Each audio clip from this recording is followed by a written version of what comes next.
So you know the drill by now. You have to have something funny on the Sunday of Easter, so here's today's.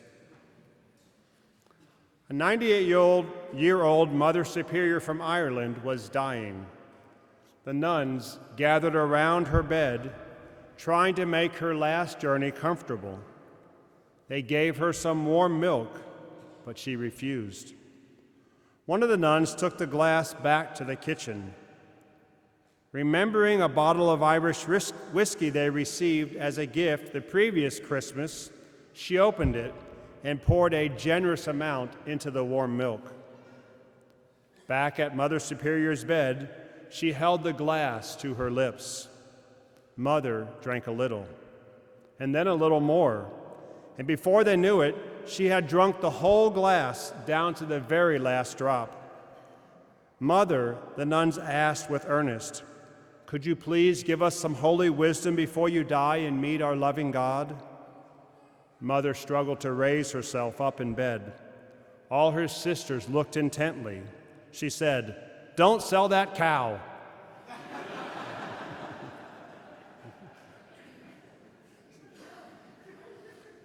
Our gospel says, "As I have loved you, so you should love one another. This is how all will know that you are my disciples, if you have love for one another." This is the message that Jesus leaves his disciples at his Last Supper. They saw how Jesus loved them during his life, but I imagine these words took on a new meaning when they saw Jesus give up his life on the cross. Then they understood what they meant. Do we understand the love that we are called to practice?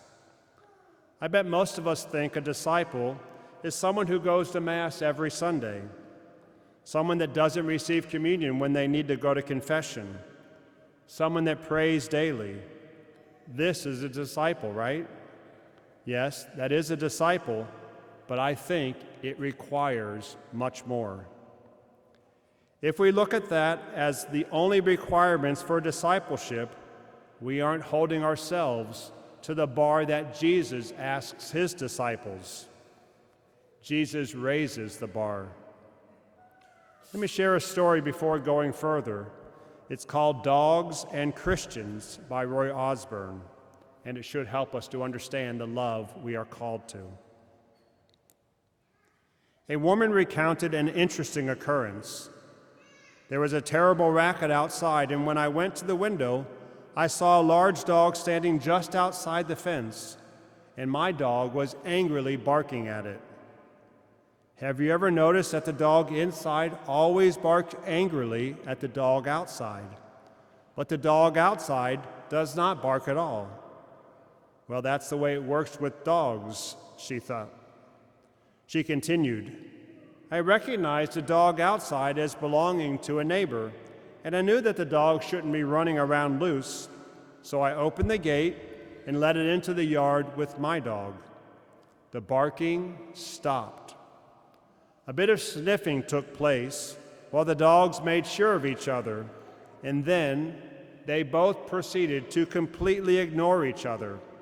But that's the way it is with dogs. The woman went on reflectively. It occurred to me that that's the way with some church members also. The ones outside never bark, but the ones inside often bark angrily at those not on the inside with them. However, once they come inside, and after we make sure of them, we proceed to completely ignore them unless they happen to be in our social crowd. She thought, wouldn't it be nice if we changed the rules and stopped acting like dogs? Wouldn't it be better if we extended our hands and were friendly to those outside? Wouldn't it be so much better if we didn't ignore one another on the inside, except for the occasional sniff and a handshake at church or during a holiday? Just how many broken hearts might be mended if we cared enough to notice and to share a bit of genuine love? There has been much written about pets being brought into nursing homes to cheer up those who are lonely. It's too bad that a puppy with a wagging tail can bring more comfort and acceptance than we humans do. So I'd like us to create a culture change here at Holy Spirit. I think it's starting. I think we're doing okay. We have great fellowship at pancakes, great fellowship at coffee and donuts, but we need more of us to be disciples after Jesus' heart. Disciples who strive to love like Jesus loved.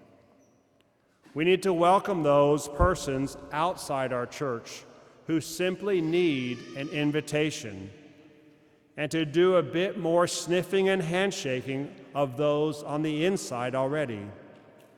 I want Holy Spirit to be the most friendly church in all the Archdiocese. That's the bar I'd like us to strive for. And that's the bar that Jesus sets for us. And make no mistake, this type of loving means rejection. But that's okay. It's what Jesus asks of us. That's our good news for today. And now I say this with a wee bit of humor. May all our barking be silenced and all our sniffing be fruitful.